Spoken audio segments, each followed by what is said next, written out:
So today there are 49 new cases to report in the community. All of these are in Auckland. This takes our total number of cases in this outbreak to 725, with 709 of these in Auckland and 16 in Wellington. There are further 4 cases to report in recent returnees in our managed isolation facilities. So this latest lower number is encouraging and does show our alert level 4 measures are working, even against the Delta strain. As I mentioned yesterday, the numbers could still bounce around a little. However, the latest reassessment of the effective reproduction rate shows that, based on data through to the 31st of August, there was a 95% probability this was under 1. There are 42 cases now in hospital, all in the Auckland area.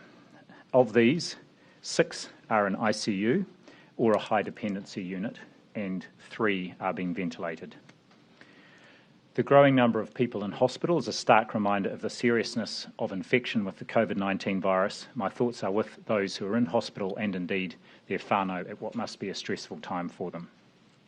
A message to our essential workers in the Auckland region: it is vital that if you have any symptoms at all, or you have been at a location of interest, that you do not go to work. Let your employer know, stay home, ring Healthline for advice on where to get a test, and isolate in your bubble until you have the results of that test. For essential workers who are crossing back and forth between the Auckland and Alert Level 3 boundary, I am asking you to get tested within the next 3 to 4 days, even if you have no symptoms. We are looking at how to put in place a system to check that these commuting essential workers are being regularly tested to support our efforts now and in the future. We will also be putting in place a system for regular surveillance testing at the moment of certain groups of asymptomatic essential workers, and I'll have more to say about that in coming days. In terms of our vaccine rollout, yesterday 89,546 doses were administered at 578 vaccination sites. And with the opening up of booking for anyone 12 and above, there were nearly 200,000 new bookings made yesterday. And so 70% of all New Zealanders aged 12 and over now either have a booking in our system or have been vaccinated with at least 1 dose. As you will have heard from Dr. Bloomfield, our case numbers are moving around a little bit at this stage. That's not unusual. They did this the last time we were moving through what we would anticipate would be a level 4 peak. The important thing is we are starting to see some positive trends in the numbers. I thought I'd share a few of those today. First, our rolling day average of cases is declining. It's overall across that rolling average 61 today. 5 days ago it was more like 77, and it has been heading down over time. Secondly, we are seeing fewer cases that are infectious in the community. Today, around 14% or 7 of the cases that are being reported were considered to be infectious in the community, a number that has been falling since lockdown. But just to be clear though, that doesn't imply that those individuals were necessarily breaking any of the rules. For instance, the most common exposure event for these 7 people was visiting a supermarket or a dairy. And for those 7 people, the number of exposure events in total were 9. Overall, the number of cases without exposure events and already in isolation as contacts of existing cases has also been increasing. This means our contact tracing is making a difference. It's identifying contacts and getting them isolated and stopping the spread of the virus to others. And while we expect to continue to see cases of in-household transmission, lockdown and isolation is really supporting us as we try and stop the spread beyond that.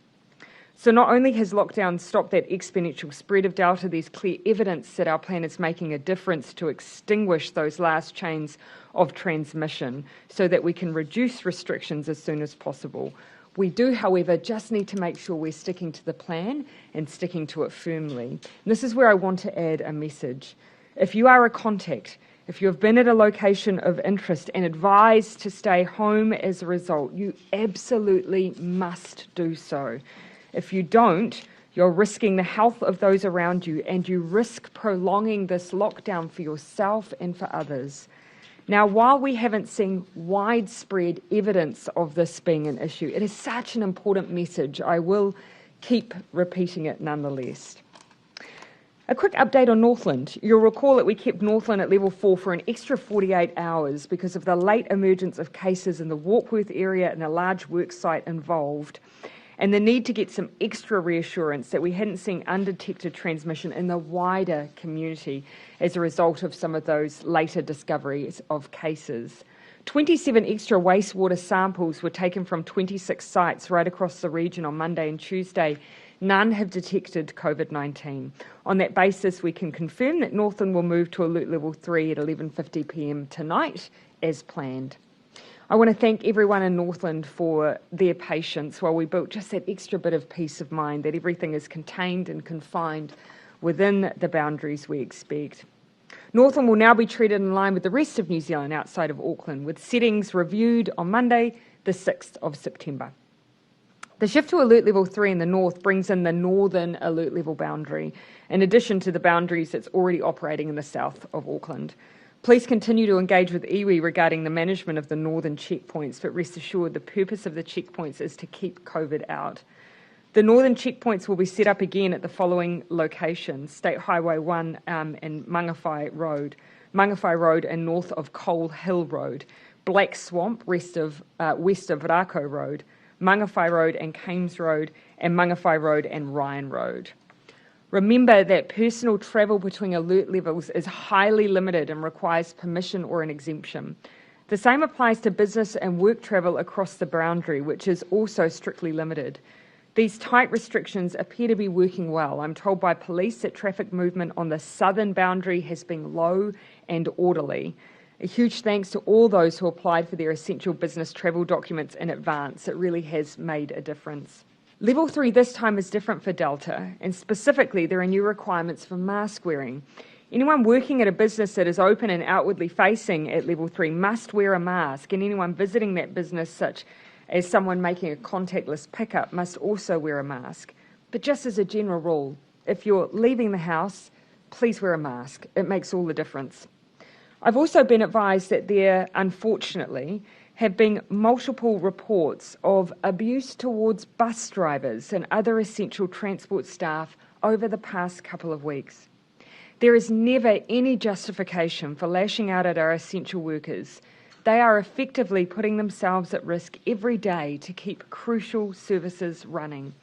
Every one of them is doing their best under very challenging circumstances. Please, I would ask everyone, be patient and be kind. I know that we would all be very saddened and appalled to hear that some of our essential workers have been having this experience. Finally, I want to speak to some of the recent decisions made by Cabinet to support those community organisations and providers who have surged their support in this outbreak. You'll recall we have done this for our food security network with an additional $7 million in funding to support the COVID response. And today I can announce that Cabinet has approved over $49 million in additional funding to support whānau ora and Pacific providers to assist in responding to the current outbreak, especially given it is disproportionately impacting the Pacific community. This funding will also assist in the highest possible uptake of the vaccine across Māori and Pacific communities. The extra Pacific funding allocation of $26 million will go towards health and disability services, sustaining the response to the current outbreak, including welfare support, scaling up mobile outreach and Pacific community vaccination services, and supporting ongoing engagement and communications to specific ethnic groups within the Pacific community. Last lockdown, whānau ora also rallied, adapted and evolved to meet the changing needs of Māori communities. They were a linchpin, providing not only practical support, but a huge amount of comfort for communities. This time around, the demand on their service has been even greater. The changed definition and widening of our use of contacts linked to active cases means the number of people who have had to isolate has increased. Whānau ora has once again, as the Prime Minister has mentioned, swiftly mobilised networks and pivoted resources to provide the critical support whānau need during this lockdown. I am pleased today to announce that we have committed an additional $23 million to whānau ora so that it can continue to provide this necessary support. Of the additional $23 million, the 3 whānau ora commissioning agencies will receive an immediate boost of $8.8 million so they can continue to provide direct and integrated support to whānau.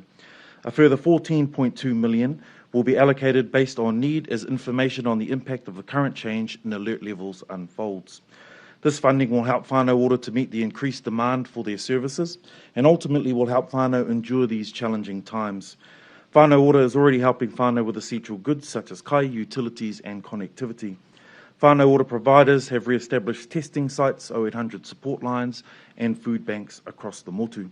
Whānau ora navigators are working tirelessly to support the holistic needs of whānau, supporting them with their material well-being, health, housing and education needs, together to ensure they get the support that they need.